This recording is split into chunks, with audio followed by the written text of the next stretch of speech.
Iran ने खुद जानकारी दी है कि उसके बुशहर न्यूक्लियर पावर प्लांट के करीब हमला किया गया है और यह हमला इजराइल और अमेरिका ने किया है। एक तरफ बातचीत और दूसरी तरफ ईरान के न्यूक्लियर साइट की तरफ हमला किया गया है। सवाल अब तमाम ईरान के चाहने वालों के दिल में यह है कि जब ईरान के सेंसिटिव इलाकों पर हमले हो रहे हैं तो फिर बातचीत क्यों? इसका जवाब बस इतना ही है कि जंग कभी ना कभी तो खत्म करनी होगी। अब हार उसकी है जिसने सबसे पहले बातचीत के लिए कहा कि भाई बात कर लो हमसे। तमाम रिपोर्ट्स में बता दिया गया है कि यह बात सबसे पहले अमेरिका ने पहुंचाई ईरान को कि हमसे बात कर लो, हमसे बात कर लो, हमसे बात कर लो, हमसे बात कर लो, हमसे बात कर लो। पाकिस्तान बीच में कूदा, तुर्की बीच में कूदा, इजिप्ट बीच में कूदा, कई देश बीच में कूदे, यूरोपीय यूनियन बीच में कूदा और ईरान से रिक्वेस्ट की कि भैया बात कर लो। तो यहां क्लियर हो चुका है और डोनाल्ड ट्रंप सिर्फ लबर लबर बोल रहा है। हकीकत यह है कि 10 दिन पहले ही ईरान जीत चुका है। जैसे ही ईरान ने ऐलान किया था और ट्रंप ने ऐलान किया कि ईरान की मिसाइल खत्म हो गई, नेवी खत्म हो गई, उसके हथियार खत्म हो गए, इजराइल ने ऐलान किया कि हमने ईरान को मिटा दिया, तो IRGC ने ऐलान किया था कि अब हमारे पुराने हथियार खत्म हुए हैं, अब हम यहां से जंग शुरू कर रहे हैं, नए हथियार लॉन्च करेंगे। जब नए हथियारों से हमला शुरू हुआ और मिसाइलें दनादन दनादन दनादन दनादन तेल अवीव में गिरने लगी, तब अमेरिका इजराइल को एहसास हुआ कि नहीं, हमारी प्रेडिक्शन एक बार फिर से गलत साबित, हमारी ताकत फिर से गलत साबित हुई। तो तुरंत प्रेशर बना ट्रंप पर पूरी दुनिया का कि भाई बातचीत करो, बातचीत करो, तो मामला यह हुआ कि ट्रंप ने कहा कि जल्दी से बातचीत कर लेते हैं, इससे पहले कि स्ट्रेट ऑफ हॉर्मुज बंद है, उधर ईरान लाल सागर भी ना बंद कर दे। ये आपको वो मैंने बता दिया है जो इस पूरी जंग की हकीकत है। ठीक, अब दोस्तों बुशहर पर हमला हो रहा है, ईरान बात कर रहा है, अमेरिका कह रहा है कि हम बात कर रहे हैं और बहुत अच्छी बात चल रही है, तो फिर ईरान पर हमला क्यों किया जा रहा है? ईरान ने बता दिया है, खुद बताया ईरान ने। दूसरी तरफ ईरान भी चुप नहीं है। ईरान अगर बात कर भी रहा है और ईरान पर हमले हो भी रहे हैं तो ईरान जवाबी कार्रवाई भी कर रहा है। सुबह सुबह का एक CCTV फुटेज देखिए, तेल अवीव का है।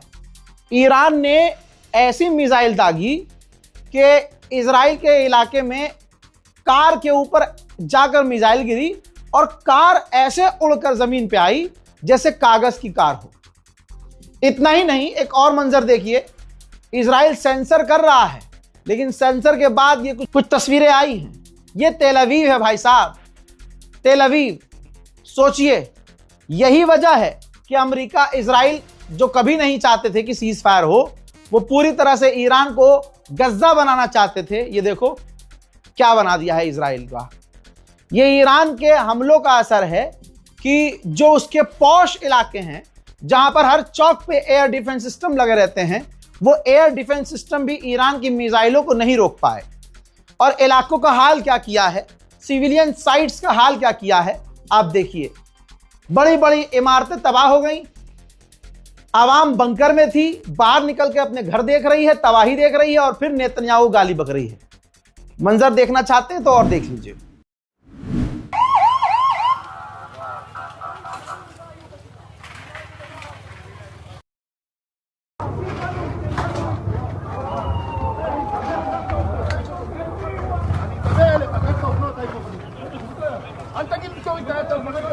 בניין חדש, על הקיר של הממ"ד לא קרה כלום. איזה ניסים, ניסים גדולים.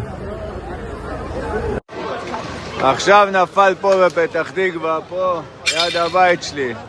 הרב אבי, תראה, בדיוק עברתי עם האוטו, תראה איזה נזק. עכשיו פתאום באו אנשים, לפני שנייה הייתי פה לבד. אתה רואה פה עלה מעל הזה, נחת הזה, השרידים כנראה. שבר את כל העצים, כל הזה, תראה הכל פה. תראה את העץ פה, תראה את הזכוכיות שם למעלה. אתה לא מאמין, עברתי פה שנייה אחרי עברתי פה עם האוטו. उधर जब से डोनाल्ड ट्रंप बयान दे रहा था, कल रात को, बीती रात 10-11 बजे करीब बयान आ रहा था भारतीय वक्त के मुताबिक, उधर ट्रंप जीत का ऐलान कर रहा था और इधर ईरान इजराइल पर क्लस्टर मिसाइल दाग रहा था। देखें, זה מצער, וואי, תראו. וואי וואי וואי. שמע ישראל, אדוני אלוהינו אדוני אחד, אשר למעלות יישא עיני אל ההרים, מאין יבוא עזרי, עזרי עם אדוני שמיים וארץ. תנמות רגליך על תמשור לך, ולשם שומר ישראל. פאק, זה ענק. זה פה! ואין פה אזעקה. זה נופל פה.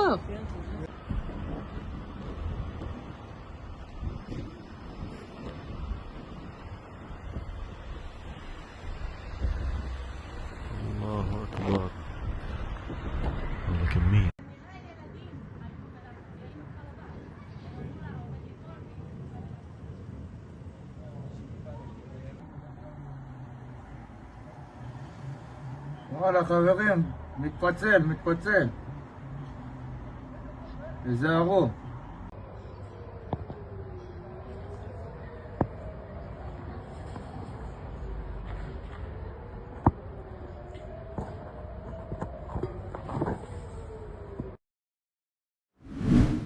दोस्तों, आपको बहुत बड़ा अपडेट इस वीडियो में दे रहा हूं। जिसने इस वीडियो को पूरा देख लिया वो सारा खेल समझ जाएगा कि अब क्या होने वाला है।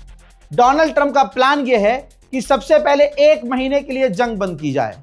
1 महीने के लिए। अच्छा, यह हबड़ तबड़ में क्यों है अमेरिका? क्योंकि नुकसान हो रहा है बहुत तगड़ा और ग्लोबल लेवल पर प्रेशर बना हुआ है अमेरिका पर, ट्रंप पर, कि जंग तुमने शुरू करी, तुम ही सॉल्यूशन निकालो, तुरंत जंग बंद करो।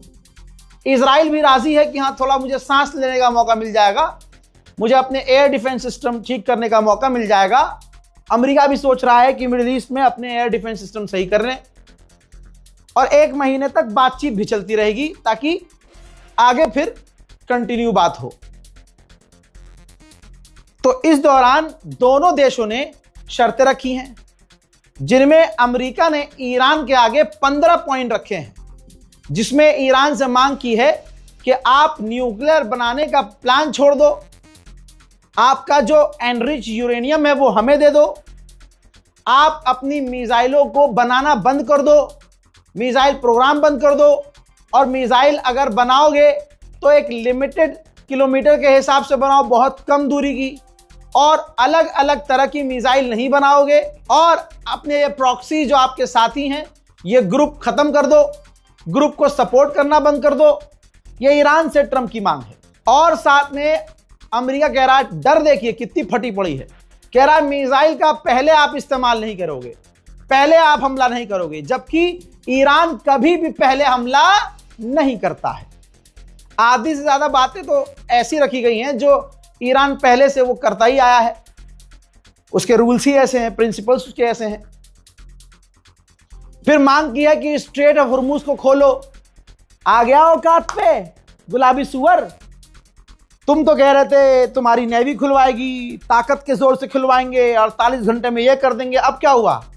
चूसना पड़ गया लॉलीपॉप। तो अमेरिका ने मांग रखी है शर्त में यह कि स्ट्रेट ऑफ हॉर्मूज ईरान खोले। अब यहां पर कहानी फंसी है कि ईरान भी कुछ शर्तें रख चुका है और अमेरिका कह रहा है कि हम शर्तों को रिव्यू कर रहे हैं, और ज्यादातर शर्तें ईरान की अमेरिका भी मानेगा, क्योंकि अमेरिका के ऊपर अभी भी ईरान भारी है, अभी भी भारी है। बातचीत चल रही हो, कुछ भी हो, लेकिन ईरान भारी पड़ रहा है। उधर अगला अपडेट यह है कि इराक अमेरिका और ईरान के एम्बेसडर को समन करने वाला है, दोनों से लड़ाई करने वाला है, शिकायत करने वाला है कि आप दोनों की जंग में हमें क्यों बजाया जा रहा है, हमारे यहां मिसाइलें क्यों गिरी गई हैं, हमारे यहां ड्रोन्स आपके क्यों आए हैं। फॉरेन पॉलिसी, इंटरनेशनल मीडिया है, बहुत बड़ा मीडिया है, लिखता है कि ईरान की सबसे बड़ी ताकत, सबसे बड़ी जीत उसकी जियोग्राफी है। जिस हिसाब से अल्लाह ने उसे बनाया है दोस्तों, अब विदेशी मीडिया लिख रहा है कि जीत इसलिए है क्योंकि उसकी जियोग्राफी ऐसी है, उसकी बनावट ऐसी है ईरान की जमीन की, बड़े बड़े पहाड़, ऊंचे नीचे पहाड़, लंबा रेगिस्तान, जिस पर घुसना, जिस पर कूदना, जिसके अंदर घुसपैठ करना दुश्मन के लिए नामुमकिन है। पूरी दुनिया में तेल के दामों में सबसे ज्यादा उछाल कहां आया है, देख लीजिए। सबसे ज्यादा फर्क पड़ा है ऑस्ट्रेलिया पर।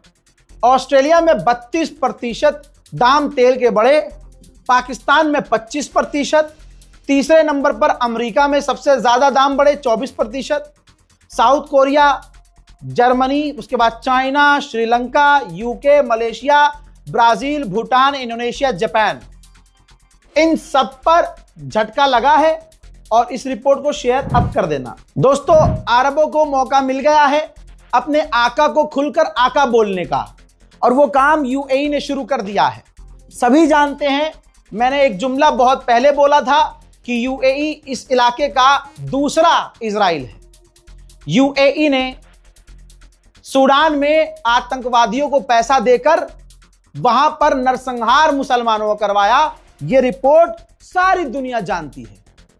यूएई ने यमन के 2 टुकड़े करने की कोशिश की तो सऊदी अरब बीच में कूदा और सऊदी अरब ने यमन के टुकड़े होने से बचाया। इसी वजह से सऊदी अरब और यूएई के बीच ऐसा मामला हो गया था इस जंग से पहले कि दोनों एक दूसरे से नफरत कर रहे थे, हमला करने वाले थे। यहां तक कि सऊदी अरब के विदेश मंत्री, सऊदी अरब के नेता कह रहे थे कि इजराइल का दूसरा अगर कोई सगा भाई है तो वो ये है यूएई।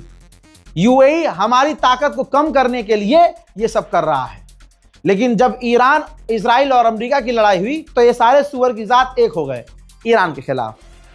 यजीद भाई भाई, समझो ना, यजीद शिम्र भाई भाई, सब एक हो गए। आज यूएई का पुलिस चीफ क्या कह रहा है आपकी स्क्रीन पर है, अपनी आंखों से पढ़ लो मुसलमानों। यूएई का पुलिस चीफ कह रहा है, ओ अरब के जमीन पर रहने वाले लोगों, आप अपनी आंखों से देखो, इजराइल से करीब हो जाओ, उससे बेहतर हमारे लिए कोई नहीं है। समझे दोस्तों? इससे ज्यादा और क्या क्लियरिटी चाहिए? यह है यूएई, आपका यूएई। असलियत सामने आ गई है। इजराइल का पेशाब पी लेंगे लेकिन ईरान का साथ नहीं देंगे। दोस्तों, सऊदी अरब जो ईरान पर हमला करने की 4 दिन से धमकी दे रहा था, मोहम्मद बिन सलमान को नंगा तुम्हारे भाई ने किया। अरब में दबाकर रिपोर्ट चली, क्लिपिंग कटी, रील्स वायरल हुई। ऑस्ट्रेलिया, जर्मनी, फ्रांस तक में हमारी खूब वीडियोस चली दबा के सऊदी अरब के खिलाफ। अब सुनिए सऊदी अरब ने क्या कहा। सऊदी अरब पर जब दुनिया की नजर गई और ईरान के स्टेट मीडिया ने भी ये देखना और दिखाना शुरू किया और ईरान के ऑफिशियल्स तक ये बात पहुंची कि सऊदी अरब ये कह रहा है हमला करेगा अमेरिका के साथ, मुझ पर मारेगा, मुझको मारेगा। वो मीम देखा है, मुझे मारेगा, मुझको। हाँ, थोड़ा वो आपत्तिजनक है लैंग्वेज, तो बोल नहीं सकता। तो भाई सऊदी अरब की सरकार तुम्हारे ठंडी पड़ी, स्टेटमेंट जारी किया। अखबारों में, मीडिया में जो ये खबर चलाई जा रही है कि हम ईरान से नफरत करते हैं, ईरान पर हमला करेंगे, ईरान पर अटैक करेंगे, ये सब झूठी खबर है। वल्लाहु आलम। यही तो है अरब, बातें बड़ी बड़ी और सामने देख ली जुल्फकार तो फटी फटी।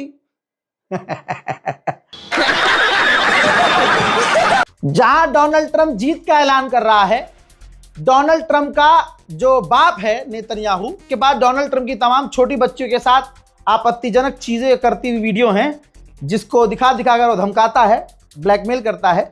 उस इजराइल ने पता है क्या कहा है कि अभी हमें और हफ्ते चाहिए ऑपरेशन करने के लिए। अभी हम जीत का ऐलान नहीं कर सकते, हमें कामयाबी मिली है लेकिन जीत दूर है। यानी अमेरिका कह रहा है हम जीत गए और नेतन्याहू कह रहा है, उसकी गवर्नमेंट कह रही है कि अभी हमें और हफ्ते चाहिए। मोहतरम हजरात, फिलहाल के अपडेट में इतना ही। इस रिपोर्ट को शेयर कीजिएगा। पूरी रात अपडेट किया है। तो भाई दिन में अपडेट नहीं देते आप भाई। अबे भाई, दिन में तुम जागते हो, रात को तो सो जाते हो ना, और सारा धमाका, धड़म्मा, भुबुम्मा, धबाम धुपुम रात को हो रहा होता है जब आप सो रहे होते हैं। रमजान में आप जागे, पूरी रात अपडेट मिल रही थी। आपके लिए रमजान खत्म हो गया है लेकिन मेरा काम रात को भी जारी है। पूरी रात अपडेट दिया है, जाकर देख लीजिएगा। वीडियो देखने के बाद स्क्रॉल अप किया कीजिए कि इससे पहले क्या डाला है, ताकि क्योंकि हर खबर हमारी दूसरी खबर से लिंक्ड होती है। दूसरी बात, ये दूसरे चैनल पर मेरे आपके रिव्यूज डल चुके हैं। पूरी दुनिया से जिन लोगों ने हमें वीडियोस भेजी, जिसमें उन्होंने बताया कि वो रजाग्राफी को क्यों पसंद करते हैं और वो मुझसे इतना प्यार क्यों करते हैं। 40-40 सेकंड की वीडियो है, रिव्यूज वीडियो मैंने अपने दूसरे चैनल रजाग्राफी व्लॉग पर डाल दिया है। अगर आपको लगता है 40 सेकंड का वीडियो आप भी बनाना चाहते हैं और हमारे लिए 2 शब्द बोलना चाहते हैं, और बोलिएगा इसी बारे में, इधर उधर की बात नहीं कि भाई आप हमें क्यों देख रहे हैं, आपको क्या लगा रजाग्राफी देखने के बाद, आपको फायदा क्या हुआ, वो बताइएगा जरूर। और वो वीडियो आप बहुत हाई क्वालिटी में मत बनाइएगा, लो क्वालिटी में बनाइए। ये देखिए, ये मेरा ईमेल आईडी है, इस पर आप उस वीडियो को भेज दीजिएगा और इंशाल्लाह आपका वो वीडियो तमाम और जो नए वीडियो आएंगे उनके साथ रजाग्राफी व्लॉग पर पोस्ट कर दिया जाएगा। फिलहाल 2 वीडियो ऑलरेडी पोस्ट है, जाकर देखिए। फिलहाल के लिए इस रिपोर्ट में इतना ही। वस्सलाम।